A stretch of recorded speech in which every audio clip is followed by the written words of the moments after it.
Buenas tardes a todos. Bueno, hoy vamos a comenzar la última ponencia de las 8ª jornadas.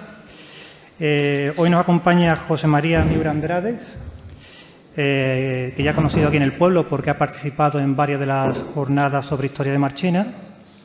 Él es profesor titular de la Universidad Pablo de Olavide de Sevilla, pertenece al Departamento de Historia Medieval, donde da las asignaturas de Historia de la Iglesia e Historia de las Religiones del Mediterráneo.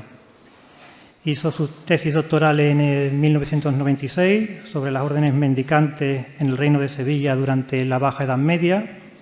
Tiene publicado varios libros, como Frailes, monjas y conventos, las sociedades mendicantes y la sociedad medieval, bajo-medieval sevillana, Lágrimas en la lluvia y Te cuento la Navidad. Además, tiene publicado varios artículos en revistas, como Ciudades y conventos franciscanos de la Andalucía bajo-medieval, el papel de las órdenes religiosas en la configuración urbana de Sevilla durante la Baja Edad Media y, además, ha participado en numerosas colaboraciones en multitud de obras. Así que, sin nada más, cedo la palabra a José María.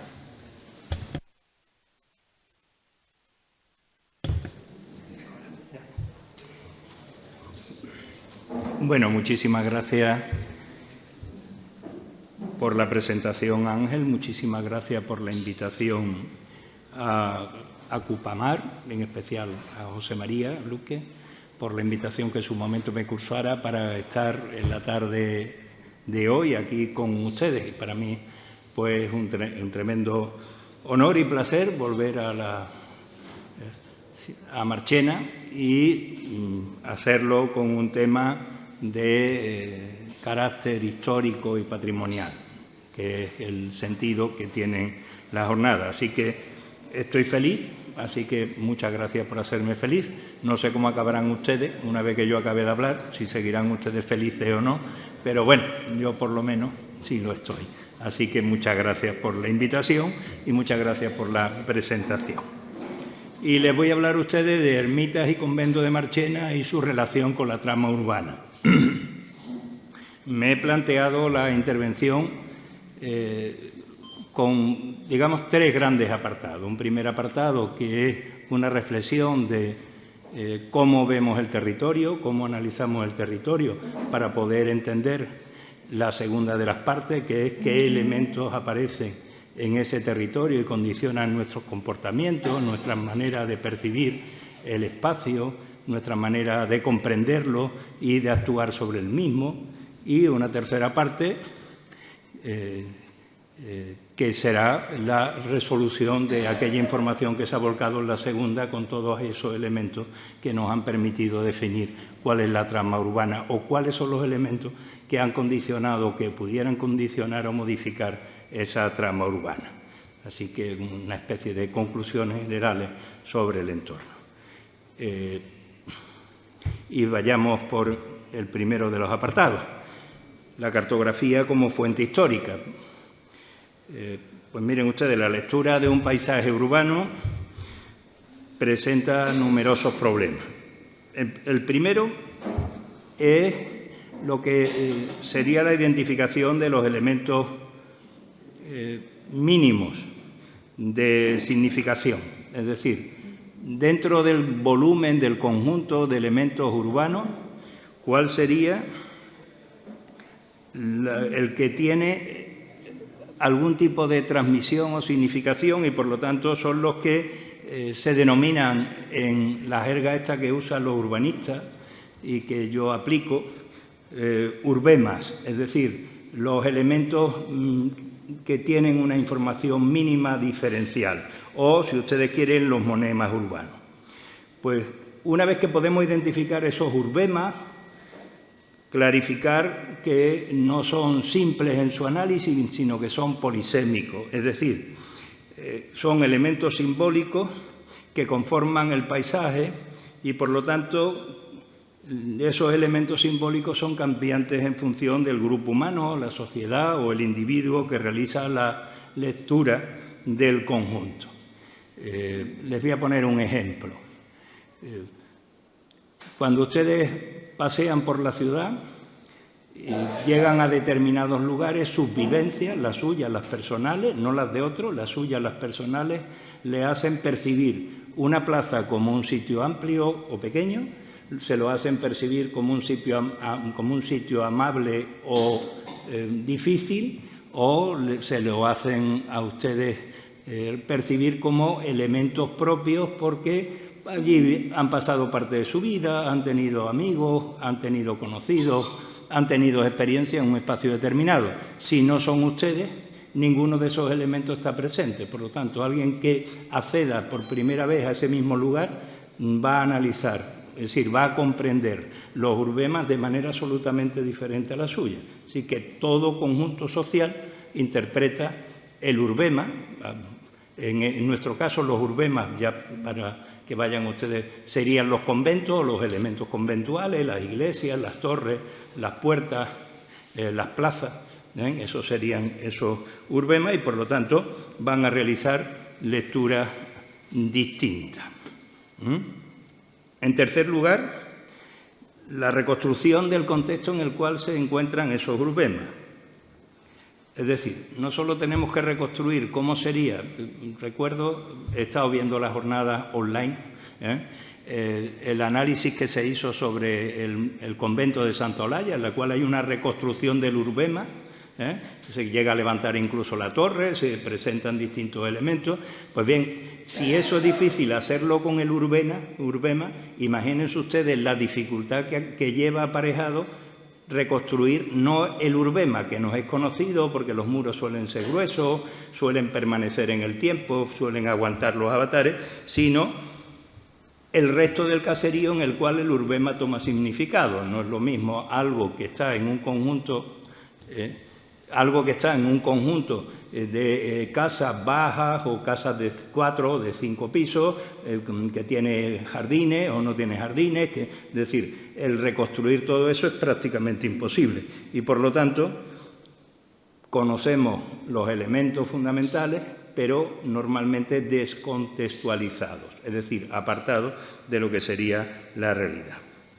Y uno de los intentos, digamos, de aproximación que tenemos de la contextualización de los elementos destacados del pasaje ha venido de la mano de la cartografía. Por lo tanto, lo cartográfico es ciertamente que importante, que permite una aprehensión en 2 dimensiones y en ocasiones la percepción en 3 dimensiones. Los estudios de percepción espacial urbana dan como resultado la diferente plasmación cartográfica según la experiencia de los sujetos, dando lugar a la realización de un plano por cada miembro de la comunidad. Si ustedes tienen coche o van en bicicleta o van andando, su concepto de espacio y de camino fácil o difícil, y por lo tanto las vías que ustedes utilizan para desenvolverse por el callejero o la ciudad son distintas.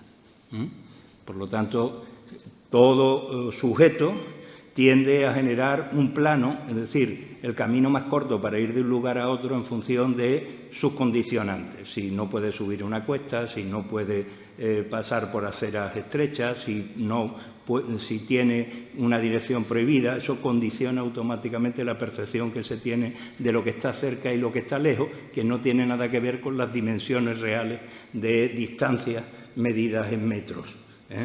El camino más fácil para venir aquí, me comentaba José María, que era haber entrado por esta calle de aquí, pero si quiero aparcar ahí, no puedo entrar por esta calle porque sería el camino más largo, sino que tengo que entrar justamente por el inicio de la calle Milagrosa. Y entonces ya mi percepción del espacio varía notablemente. ¿Eso qué significa? Pues que todo paisaje urbano que aparece así condicionado por esa experiencia tiene un enorme valor semiótico, porque es capaz de transmitir, sin recurrir a sistemas verbales o gráficos, un mensaje. Por tanto, toda representación cartográfica tiende a ser hipersignificante. Otro de los elementos a tener en cuenta es que Andalucía, la Andalucía que yo les voy a hablar, la Marchena de la que yo les voy a hablar, es una Marchena que se desarrolla entre el siglo XIII y hasta inicios del siglo XVI, mediados del siglo XVI aproximadamente, en el que se consolidan las estructuras del caserío. A inicios del XVII podríamos decir que Marchena está prácticamente conformada. Bien, esa Andalucía nace y se reafirma como urbana, pero no solo como urbana, sino también como cristiana. Es decir, los núcleos que articulan el territorio de Andalucía a partir del siglo XIII son las ciudades. Hay un proceso de despoblación con una pérdida notable de lo que sería un poblamiento disperso, situados en alquerías o en pequeñas aldeas, y el poblamiento se concentra, resultado de la necesidad de repoblar los lugares fundamentales, se concentra en determinados núcleos que son las grandes poblaciones que tienen en su entorno un gran alfoz, un gran término municipal en el cual prácticamente no hay población dispersa. Y eso ha ocurrido desde el siglo XIII hasta nuestros días, es decir, se sigue manteniendo ese mismo concepto. Con lo cual, esos núcleos urbanos o esa Andalucía urbana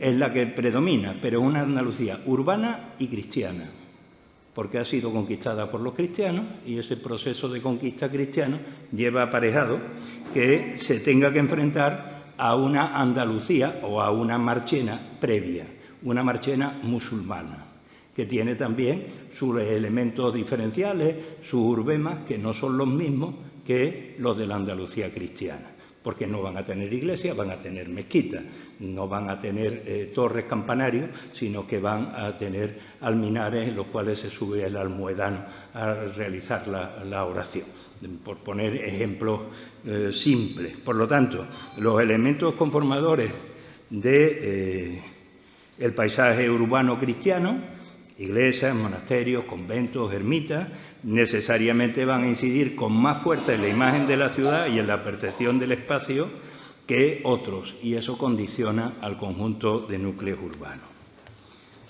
La consolidación de las poblaciones y el enraizamiento de las mismas a un espacio a lo largo de siglos posteriores va a propiciar que el número de establecimientos religiosos en las distintas ciudades pues vayan aumentando. El innegable y definitivo dominio cristiano sobre el territorio andaluz en el siglo XVI, al hilo de su desarrollo económico y social vinculado a la puesta en explotación de la totalidad de la región tras la conquista del Reino de Granada, que lleva también aparejado el desarrollo del comercio atlántico, el triunfo de la ortodoxia, va a provocar una proliferación de manifestaciones físicas de ese poder. Y esas manifestaciones físicas en una Andalucía urbana, cristiana y señorial, que se había enfrentado al Reino de Granada y que ahora ha triunfado sobre él, pues se ha de concretar en monasterios y conventos distribuidos por el entramado urbano, porque en numerosas ocasiones esos conventos vamos a ver como no son determinados por la orden o por el grupo, sino que son determinados por los fundadores. Y los fundadores lo determinan en función de los bienes que tienen, en numerosas ocasiones, en algunas de las ocasiones, en sus propias casas. Por lo tanto, la creación de un convento puede depender del lugar donde viva el patrono, porque cede las clases para él mismo. Esa multiplicación a partir del siglo XVI que se va a producir va a ser va a acabar conformándose como una ciudad conventual. Se va a ver propiciada esa ciudad conventual por la política que desde el Concilio de Trento y en apoyo de la Contrarreforma pues buscaba la presencia del clero y la Iglesia en todos los ámbitos de la sociedad. Toda representación de una ciudad, por lo tanto, va a tender, 1, a la idealización, 2, a la falta de objetividad, porque depende del grupo humano o el individuo, intenta dar a conocer una realidad que no es la que nos muestra y lo que hemos de negar es que no nos muestren la realidad porque no pueden, es decir, por falta de pericia, sino simplemente porque no les interesa mostrarnos la realidad tal y como es, porque en numerosas ocasiones la cartografía es un elemento de poder y, por lo tanto, la representación de la ciudad se hace en función de ese elemento de poder. He entrado en la rotonda primera, he visto un Marchena hecho con algunas torres, y eso es una representación de poder. Esa es una representación precartográfica de la ciudad de Marchena. Yo cuando he entrado sé que hay un arco, sé que hay una torre de una iglesia alta y fuerte, y después sé que hay una torre de una iglesia con bello estilo arquitectónico menos simple que las otras dos construcciones anteriores. Eso no es que no tenga pericia el autor del cartel para representar a Marchena, simplemente es que no quiere representar a Marchena, quiere representar aquellos elementos que él ha seleccionado, que este conjunto social ha seleccionado para transmitir una imagen de la ciudad. Así que, como ven, los elementos cartográficos hay que siempre tenerlos en cuenta en cuanto a su idealización, falta de objetividad, intento de dar a conocer una realidad y desde una pericia manifiesta por parte del grupo social que elimina algunos elementos y hace otros. ¿Y qué tenemos? Pues ahí tienen ustedes la primera representación de Marchena. Supongo que la habrán visto en innumerables ocasiones, así que para el caso de Marchena, como ven, pues tenemos esa primera vista, el grabado de Hoynaglius o Hohenagel dentro de la obra de George Brown, Civitatis Orbiter Rarum, el Tomus IV, el Libre Quartus Urbium Praecipuarum Totius Mundi, publicado en Colonia en el año 1586, que recoge esa vista de Marchena, que no es de 1586, que esa es la publicación de la obra, sino que está tomada en el año 1565. Sabemos que el autor de ese grabado lo hizo en 1565 y con posterioridad se publicó la obra. De esa imagen, como ven ustedes, ahí hay 4 urbemas. Aparecen 4 urbemas claramente marcados. El que está más a mi izquierda es la Alcazaba, con una iglesia sin torre, la iglesia de Santa María. El elemento segundo que destaca sobre el caserío sería la iglesia de San Juan. El tercero sería la de San Miguel, en construcción. Y el cuarto elemento que destaca es un molino sobre una de las colinas. Y el resto es caserío. Un molino, 2 torres de iglesia en proceso de construcción, la Alcazaba y otra iglesia. La idealización pues, nos lleva a ver esa falta de objetividad. El autor no ha intentado representar a Marchena.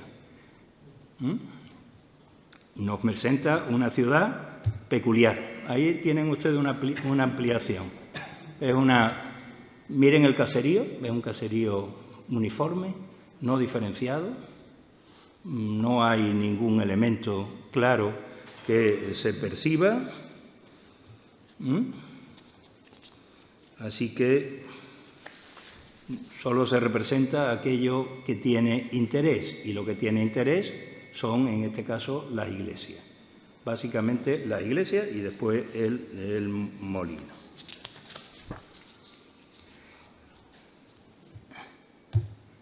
Ahí tienen ese caserío donde todas las casas son iguales. Ha hecho una representación simplemente reiterativa y sin más interés.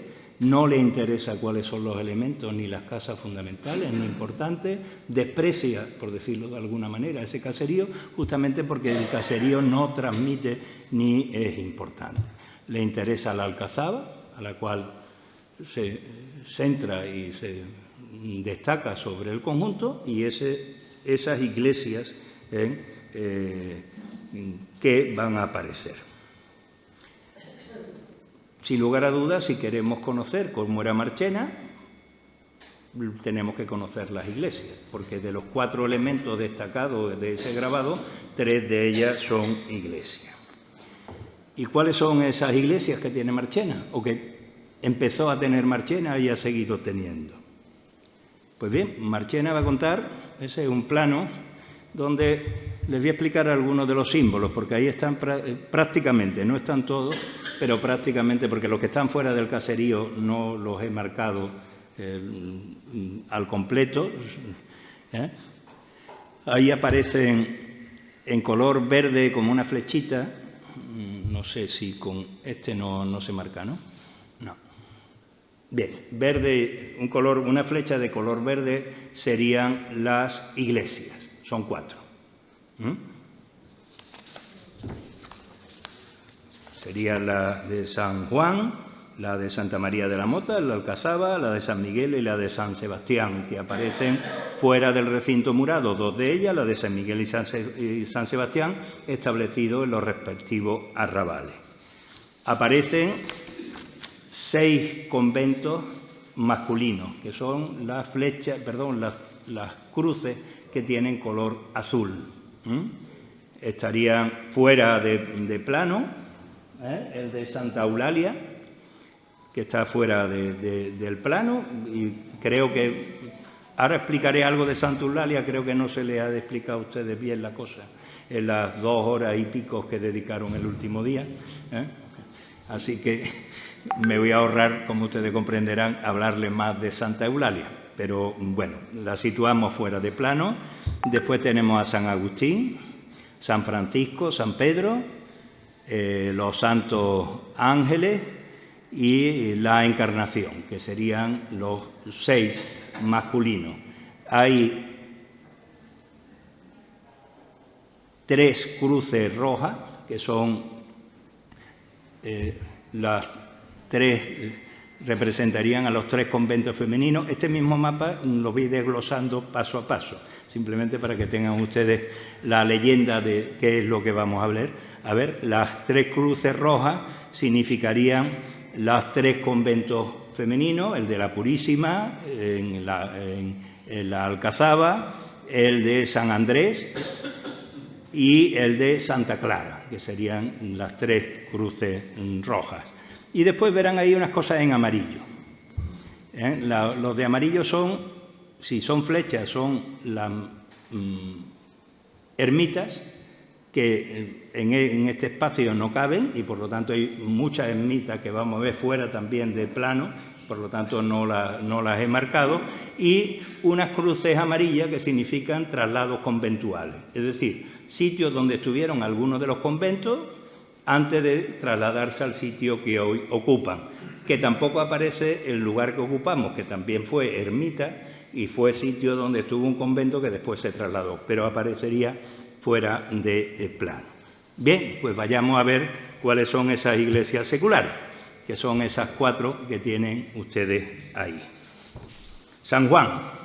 La iglesia de San Juan, su verdadera advocación es la de la degollación de San Juan Bautista. Fue y es la única iglesia parroquial matriz de Marchena. Una cosa es una iglesia y otra cosa es una parroquia. Entonces, San Juan fue parroquia. El resto son iglesias dependientes de San Juan. El hecho de que fuera la única parroquia, la única con rango parroquial, hay que buscarlo en la actitud que tienen los señores. Es decir, los señores de Marchena gozaron del control eclesiástico de la villa y sus intereses no iban por establecer nuevas parroquias, lo que significaba una pérdida del control de, sobre todo, las rentas parroquiales, que teniendo una parroquia era mucho más fácil controlar el diezmo y las primicias de los vecinos que teniendo 4 o 5 iglesias parroquiales, lo que le hubiera significado tener que controlar a 5 instituciones, así que todo lo cobraba San Juan y todos dependían del diezmo de San Juan. Eso no impidió a que los fieles fueran creciendo, fueran aumentando, se encontraran además cada vez a mayor distancia de la iglesia de San Juan y que por lo tanto demandaran para poder recibir dignamente los oficios, las misas dominicales, las confesiones, las extremaunciones o peticiones de santos óleos en condiciones de extrema necesidad, pues que se fueran abriendo otros oratorios, otras ermitas, muchas de las cuales acabaron constituyéndose como iglesia. Esa torre que está ahí, sabemos que estaba en construcción entre 1565 y 1585 y se empezaban también a hacer las acciones para una capilla nueva, mayor, el sagrario y la sacristía. ¿Ya? Así que estaba arrancando el proceso de creación y estamos a mediados del siglo XVI. Es decir, la gran iglesia de Marchena, la que hoy conocemos como Gran Iglesia de Marchena, es una construcción de mediados del siglo XVI. Marchena fue conquistada a mediados del siglo XIII. Han pasado 3 siglos y todavía Marchena no tenía una iglesia lo suficientemente consolidada desde el punto de vista estructural. La siguiente es la iglesia de San Miguel. Al igual que San Sebastián, debía de tratarse de una ermita. El crecimiento del arrabal en torno a la iglesia, sabemos que debe ser de fines del siglo XV, determinó que en 1538 se pidiera su conversión en ayuda parroquial de San Juan. En 1565, que es la época del grabado, sabemos que se estaba construyendo su torre, aunque la traza que hoy vemos no es la traza de esta torre, porque esta torre se cayó, o por lo menos sufrió daños importantes, resultado del terremoto de Lisboa, así que tuvo que ser remodelada y cambiada. La iglesia de San Sebastián se levantó, la que hoy vemos, esa que les estoy mostrando, se levantó en el siglo XVIII, tras el derribo de una anterior construcción que se encontraba ya en ruina. Lo único que nos queda, al menos en sus grandes trazas, es la torre de la iglesia, que, aunque muy deteriorada también por el terremoto de Lisboa, mantiene los rasgos elementales de la construcción primigenia. Como les digo, debe de tratarse en principio de una ermita levantada en descampado a inicios del siglo XVI. La vocación de San Sebastián así lo indica, es una devoción de inicios del siglo XVI, cuando aparecen en las ermitas, porque es el primer patrón de la peste. Entonces, la peste, como es recurrente, pues ante la ineficacia de los patronos la gente va cambiando. Entonces, cuando en el siglo XVI había peste, se le hacía o se le pedía a San Sebastián. En el siglo XVII ya tenemos un nuevo santo mucho más potente, que es San Roque. Así que vamos a ver que simplemente por las advocaciones de las ermitas uno la puede localizar en el tiempo cronológico. Así que San Sebastián debe ser del 16 y posiblemente a inicios del 16, pues ya se cree como ayuda de parroquia también en el arrabal. Y la cuarta es la iglesia de Santa María de la Mota. Todo parece indicar que se trata de la antigua mezquita, que está establecida sobre la antigua mezquita del recinto de la Alcazaba y que fue transformada en iglesia, pero no en parroquia, vuelvo a insistir, tras la conquista. Del siglo XIV es la portada, que aparece ahí claramente marcada como una portada de lo que se llaman iglesias fernandinas por parte de los historiadores del arte, con el alfid marcando claramente pues, los arcos abocinados de la entrada y los elementos, los canecillos y los distintos elementos propios de esas portadas, con 3 naves, pero con una sola cubierta, sí, lo que es la descripción propia. Destaca dentro de ella la construcción de la torre en 1567, encargada a Hernán Ruiz, que va a seguir los mismos avatares y transformaciones que el resto de la alcazaba. ¿Y los espacios conventuales? Ya les he dicho que son 6 masculinos, que son esos 6 que tienen ustedes ahí, y los 3 femeninos. En cuanto a los masculinos, Santa Eulalia de Mérida. Ahí lo tienen ustedes ubicado en el plano de Google, para que me saliera de la manera más completa, y algunos de los elementos referenciales. Se ha hablado estos días, voy a hacer un resumen escueto. En 1420, Alfonso Rodríguez, bachiller en Derecho y vicario general de Diego Anaya, arzobispo de Sevilla, cedía la ermita de Santa Eulalia de Mérida, en términos de Marchena, a Fray Juan de Santa Marina, lector en Sagrada Teología en San Francisco de Córdoba, para establecer en ella un eremitorio. Así que, a partir de 1420, antes de 1420 hay constancia de la presencia, porque si se le da la autorización para que esté en la ermita, es que la ermita ya existía antes y posiblemente él también existiera antes. Es decir, esto se enmarca dentro de los procesos generales de reforma de la orden franciscana, con una tendencia al eremitismo, que en este caso podíamos llamar a un eremitismo como cumbre del cenobitismo. Es decir, no es una persona que es un eremita que se traslada al campo, sino justamente desde una posición de formación intelectual y de conocimientos profundos, se retira del mundo tras conocer el mundo y se refugia en un ámbito digamos, de distanciamiento del conjunto de la población, pero no lo suficiente como para estar aislado completamente, lo que hubiera significado, pues lógicamente, mucho más dificultades. Es decir, se sitúan en lugares cercanos a las poblaciones que les permiten ir y volver a la población si es necesario y al mismo tiempo mantenerse al margen de la misma. Pero ya les digo, en este caso, pues nos encontramos con un lector de Sagrada Teología de San Francisco de Córdoba, es decir, no era un pobre fraile que viene a refugiarse en una pequeña ermita en un territorio inhóspito. También se habló ayer de que esta zona sería posiblemente de monte, lo que parece lógico y sensato, porque nadie se va a vivir en un sitio que, si no es productivo mediante la economía, pues al menos que le permita la recolección de aquellos elementos más inmediatos para la vida. El segundo de los conventos es el de San Pedro Mártir, más conocido como Santo Domingo.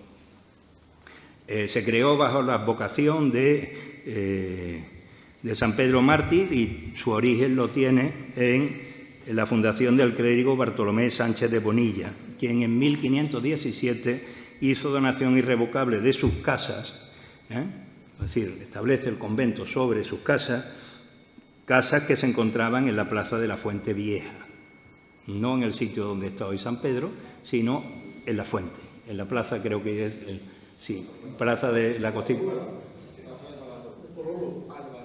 Alvarado, plaza de Alvarado. Vieja, de abajo, mesones, Alvarado, para que en ella se erigiera el establecimiento. Hace una serie de donaciones, 15 caizas de trigo, un cortijo, denominado de paterna, un cáliz de plata y el remanente de todos sus bienes. Y establece una serie de cargas propias del momento, como decirle un conjunto de misas por él, por sus padres y por las ánimas del purgatorio, y se lo dona a la orden de predicadores, es decir, a los dominicos, que toman posesión en mayo de 1520 de lo donado. Pero el sitio es un sitio muy malo, es decir, el sitio que se le había entregado es un sitio en el cual había un torrente de abundante inmundicia y otras cosas en las cuales se preparaban las pieles de los animales muertos. Es decir, era una curtiduría y un arroyo que se llevaba todo, y al final estaba la plaza, y en esa plaza ahí estaba ubicada la casa, y que lógicamente los olores, el ambiente no era el más oportuno para mantener a los frailes. Así que, ¿recuerdan sí, había una marca amarilla, la recuerdan, en el primer plano que les puse, que es de donde está la plaza, que es la que se traslada al sitio. Hecho que se produce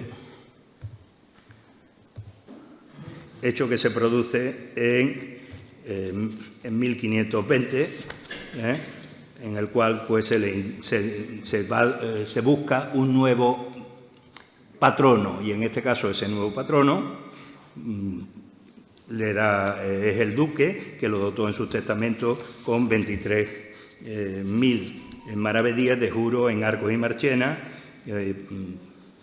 Así que, como el establecimiento no se acababa de construir, hubo que recurrir a que se ordenase a Juan de Saavedra, tutor de Cristóbal Ponce de León, el sucesor del primer duque, para que cumpliera la voluntad del duque e hiciera entrega de la renta correspondiente, con lo cual hasta 1530-1535 no se trasladó el convento al sitio.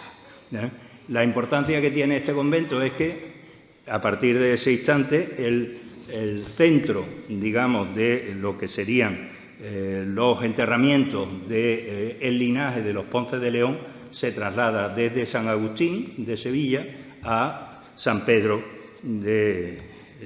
Mártir de Marchena. Es decir, el convento se convierte en una capilla de linaje, es decir, en un recinto funerario marcado por el linaje Ponce de León.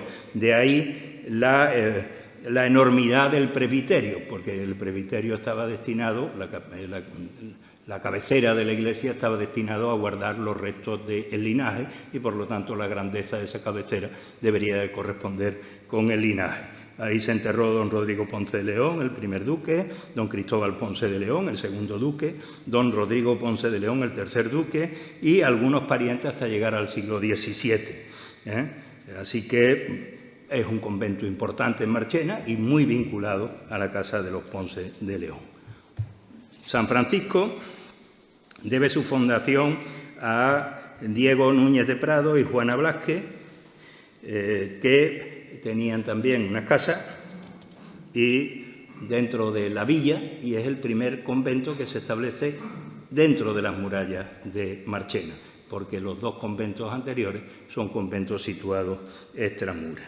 Así que labra a su costa las instalaciones necesarias para la vida conventual y, como había ocurrido con el caso anterior, pues lógicamente dona los bienes, pero se reserva el derecho de enterrarse en la iglesia, en el presbiterio, al lado de la epístola. Así que a partir de 1530 podríamos decir que la vida conventual de los franciscanos en el interior del recinto murado, en la ciudad y en el interior del recinto murado, se empieza a producir. Desde 1420 o desde antes de 1420 hay otros franciscanos, pero esos están extramuros y se encuentran en Santa Olalla. ¿Qué es lo que nos queda? Pues la capilla de la Veracruz. Así que pues eso es lo que le he podido mostrar a ustedes, porque son los restos que quedan del convento. San Agustín responde al establecimiento de un grupo de agustinos en las afueras de la ciudad, al inicio de la calle Santa Clara, en una ermita que se llama Santa María de Gracia, es decir, aquí. La ermita tiene su origen en una bula del año 1558, por la que Paulo IV, el Papa, otorga licencia a un ermitaño, Luis Pérez, para que en el solar de su propiedad funda una ermita en honor de Santa María de Gracia. Los duques de Arcos cederán un segundo solar para la construcción de la capilla mayor. La ermita posiblemente estuviera construida sobre 1568, momento en que se obtiene la licencia para dar enterramiento. El fundador dona a la capilla la orden agustina para el establecimiento de un convento en 1590. La erección del convento no se va a producir hasta 1603. Como ven ustedes, hay una demora casi de 60 años entre el establecimiento de la ermita y el momento de la constitución de los agustinos. Los agustinos van a permanecer en este lugar hasta 1676. Fracasado el intento de crear un panteón ducal en San Pedro Mártir y más tarde fracasado también el intento de crear Otro es el Colegio de la Compañía, en la Encarnación. A inicios del 17 los Ponce van a volver a su orden primitiva, es decir, a la que tenían en Sevilla, que eran los agustinos, para intentar fundar un nuevo convento funerario, en este caso de San Agustín, y para ello era preciso pues hacer un nuevo sitio y se abandona este. Parece que en 1616 se inician las obras en el arrabal de San Miguel, en el 17 se pide limosna, en 1676 es cuando los frailes se trasladan al convento actual de San Agustín, y en 1789 la antigua ermita se transformó en Hospital de Misericordia. El nuevo convento de San Agustín destaca por su particular estructura constructiva, por el lugar elegido, por su emplazamiento y por sus dimensiones. No hay que darse nada más que mirar la foto para darse cuenta la potencia que tiene con respecto a los conventos que hemos ido viendo. El convento de la Encarnación en realidad es un colegio de la Compañía de Jesús, el resultado del deseo de... este es San Agustín también, pues entonces los he mezclado. He puesto en la imagen y el claustro y no he puesto ninguna imagen de la Encarnación. El convento de la Encarnación tiene su origen en el año 1558, como consta de la escritura dada en Montilla, el 31 de mayo, por parte de la duquesa de Alco, doña María de Toledo. Tras el fallecimiento de la duquesa, que se había mandado enterrar en la iglesia del colegio y legado la quinta parte de su dote, un nuevo intento de fundación también funeraria por parte de los duques de Arco. El padre Gonzalo de Esquivel tomó posesión de la casa y propiedades que le habían correspondido. El quinto de la dote, que era lo que había dejado la duquesa, va a ser canjeado posteriormente por un pago de un censo anual de 348.216 maravedíes que se situaban sobre la renta de los estados ducales, que es censo que se transforma en perpetuo y se amplía a 1.000 ducados anuales. En 1556 comienzan las obras y la Compañía de Jesús, pues en Marchena, pues tiene un buen colegio, importante y potente, a partir del año 1576, en que Rodrigo Ponce de León, tercer duque, realiza un concierto con el rector y el provincial de la Compañía para que se enseñe gramática en la villa con la dotación de 2 cátedras. Funcionó como iglesia, no esta, ni esta tampoco, la que no les he puesto a ustedes en la diapositiva, hasta la expulsión de los jesuitas en 1767. De ahí pasó a recibir al Hospital de la Misericordia y al Colegio de Santa Ana. Y, por último, Los Ángeles Custodios, que es fundado en 1651 por el duque de Arco, don Rodrigo Ponce de León, que va a realizar la fundación de este convento. Vino a cerrar lo que sería la estructura de la Plaza Ducal en su lado este, junto al Palacio en el norte y el Ayuntamiento en el sur. Los conventos femeninos son 3, son esos 3 que ahí aparecen marcados con la Cruz Roja. El primero de ellos es Santa Clara. Tenemos poquísima información de Santa Clara. En 1498 se autorizaba a Juana y Elvira González, hermanas viudas sin descendencia, a fundar un convento de Santa Clara bajo la regla urbanista en Marchena. El lugar elegido estaba a unos 200 pasos de la población y recibe dotaciones de la Casa Ducal, pero poco más es lo que se puede saber de ello. El edificio sabemos que es del XVII, con transformaciones en el siglo XVIII. San Andrés surge como una capilla o ermita en la cercanía de la Puerta de Osuna y en 1537 tiene su sede en ella diferentes capellanías fundadas por Pedro Jiménez, un presbítero y maestro en teología, un siglo más tarde se convierte en convento de Mercedarias por fundación de don Rodrigo Ponce de León. A ese primitivo templo pues, se le hacen modificaciones para albergar una ermita, oficinas, dormitorios, dando lugar a una construcción propia de mediados del siglo XVIII. Y el convento de la Purísima Concepción, o también conocido como Santa María, se encuentra junto a la iglesia de Santa María de la Mota, ahí que se ha conocido como el de Santa María. Es un convento fundado en 1623, ya en el siglo XVII, por el duque de Arco, y sabemos que previamente había estado en esa cruz amarilla que tienen ustedes ahí, que es la ermita de San Lorenzo, en la calle San Francisco, y posteriormente ahí permanece hasta el año 1628 y desde ahí se traslada a las casas de Alonso Montiel, donde estaba, y de ellas al Palacio Ducal. Son concepcionistas y, por lo tanto, y las ermitas, estas son las ermitas.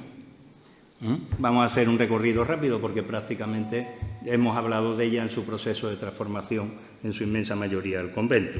El primero es la de Santa Eulalia, transformada rápidamente en convento y alejada del núcleo urbano. La tienen ustedes perfectamente ubicada. San Miguel, que hemos visto que se convertía tempranamente en iglesia auxiliar en el primer tercio del siglo XVI, San Sebastián, con igual cometido que el anterior, San Andrés, que fue ermita más tarde convertida en convento de las Mercedarias en 1637, Santa María de Gracia, que es donde nos encontramos, creada en 1558 y más tarde convento de Agustinos hasta 1676, San Roque, que es el cementerio,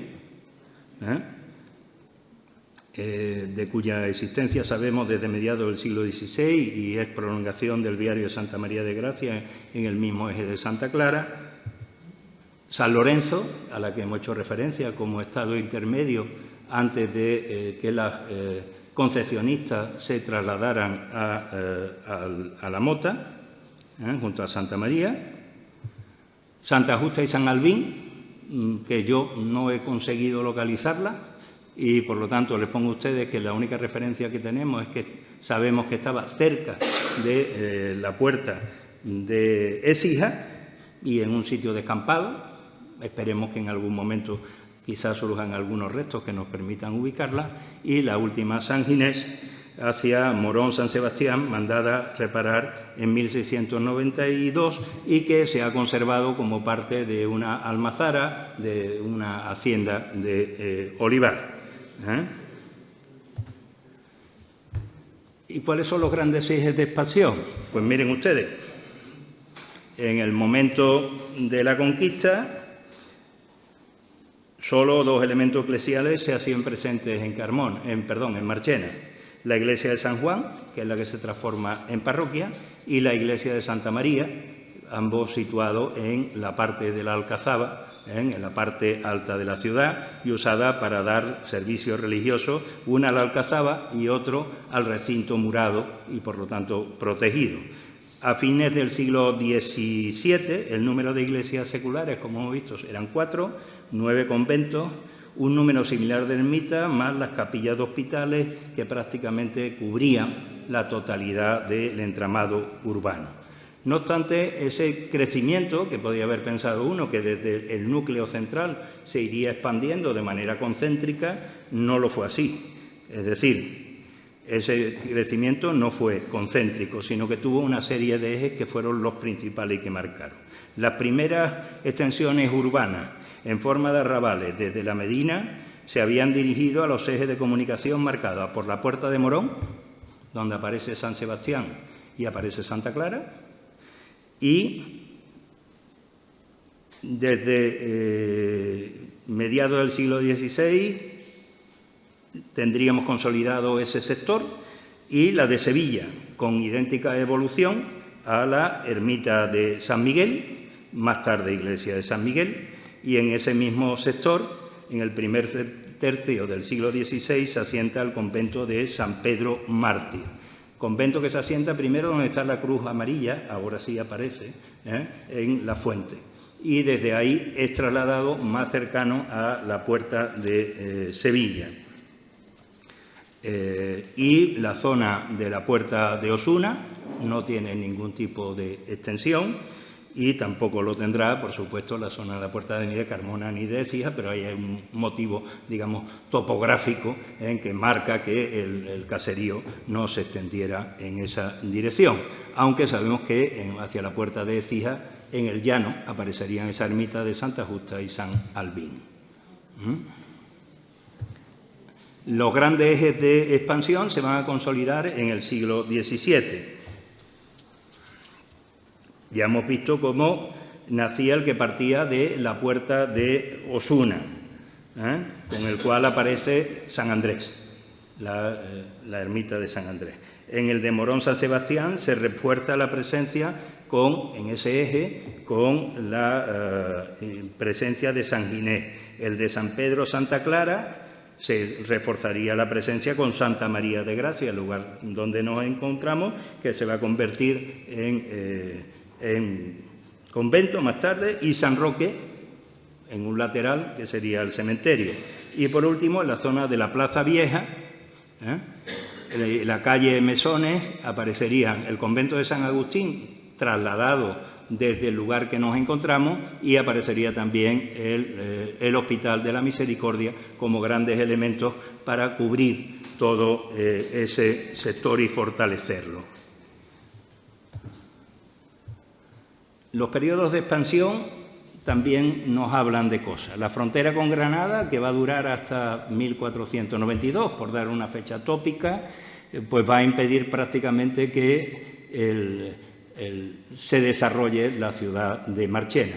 No tenemos convento en el interior de la ciudad, hay tan solo una pequeña ermita habilitada como oratorio franciscano, en una situación que, por lo que yo escuché en la conferencia del último día, me fío de aquellos que intervinieron, el elemento constructivo actual que permanece no es del siglo XIV ni del siglo XV, es del siglo XVI, independientemente de la torre que pudiera haber allí, y por lo tanto lo que tendríamos es lo que llaman aquellos que han investigado el origen de los conventos franciscanos eremitas, una situación de nomadismo, es decir, no hay elemento central, simplemente cada uno construye su capilla o su pequeño elemento con los materiales más frugales que encuentra, madera, algunas piedras, algunos elementos, y el resto de los elementos comunes no son destacados.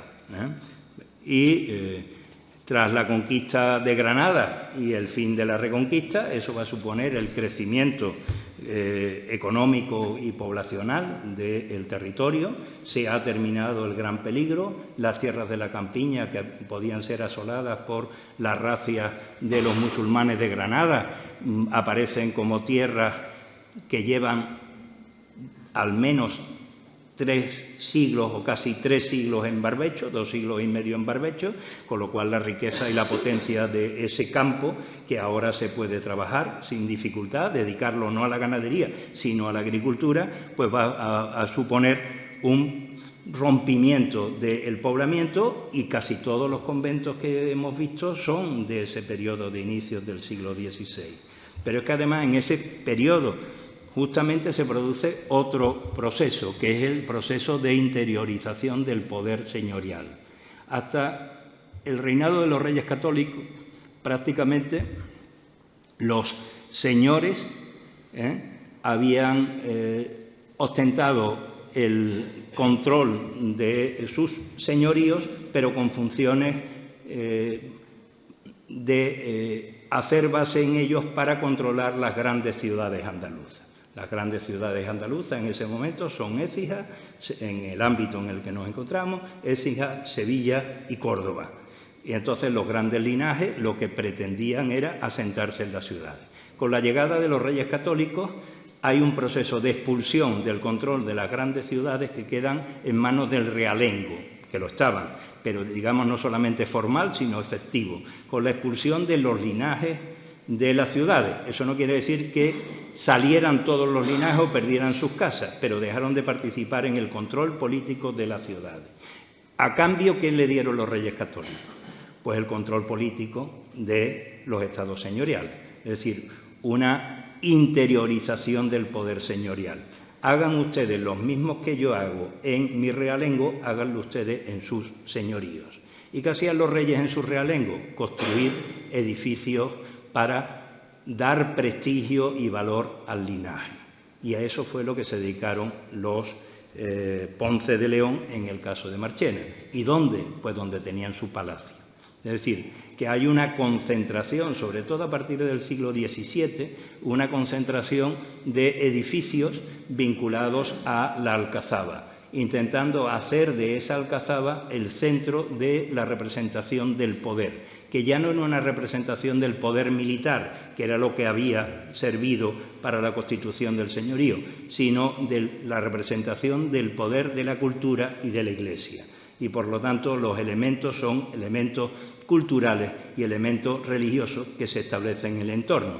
Lo único que pasa es que los Ponce de León pues, no fueron como Osuna, y no tuvieron la capacidad económica para fomentarlo, porque si piensan bien, lo que hay en la Alcazaba es la presencia de unas monjas concepcionistas y de una rama menor de los franciscanos, así que de los capuchinos, ¿no? Por lo tanto, no tienen la potencia suficiente como para generar ni cultura ni generar grandes establecimientos.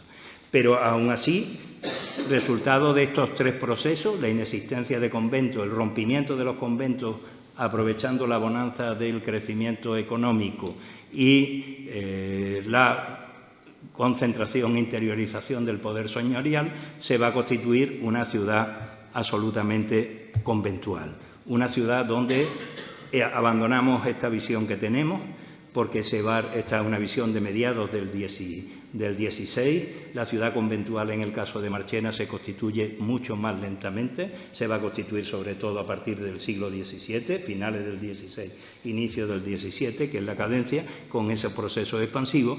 Y el último de los elementos que nos quedaría pues son esa ciudad conventual y esos recuerdos de ausencia, porque ahí va a establecerse el fin del régimen señorial y el fin de la presencia efectiva de religiosos masculinos en el ámbito de la corona de Castilla, resultado de esa amortización de Mendizábal. Y lo que nos queda pues son esos recuerdos de ausencia. Es decir, todavía en nuestras calles, todavía en nuestras plazas, todavía en nuestra ciudad se sigue marcando por esa percepción de los elementos simbólicos que yo iniciaba mi conferencia, en las cuales cada uno tiene una percepción del mismo, por lo tanto una interiorización, y que son esos recuerdos de ausencia plasmados en el callejero, plasmados en las tradiciones o en los recorridos procesionales que pasan por sitios donde ya no hay capilla, pero da igual, se pasa por el sitio porque el recuerdo permanece. Y esa es la ciudad que habíamos empezado y esta es la ciudad en la cual hoy nos encontramos, como ven, con ese dominio nuevamente de los elementos simbólicos del poder y sobre todo del poder eclesiástico que dominan un caserío que, como ven, también se parece mucho a un caserío uniforme, por más que cada uno piense que su casa es diferente de la del vecino. Pero aquí, desde esta vista, pues prácticamente son todos iguales. Y nada más, y muchas gracias.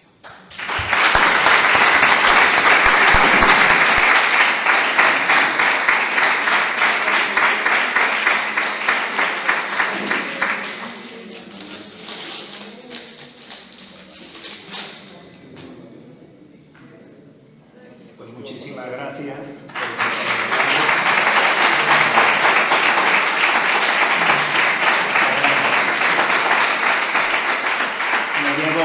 Una nueva imagen de Marchena, que es el resultado también de una mentalidad, una manera de entender la ciudad y su gente. Me alegra mucho que haya una palmera. No he hablado yo nada de verde. Es un símbolo, por eso, pero que me alegra que no sean solo edificios, sino que también la vida vegetal ahí asentada. Muchas gracias por el regalo.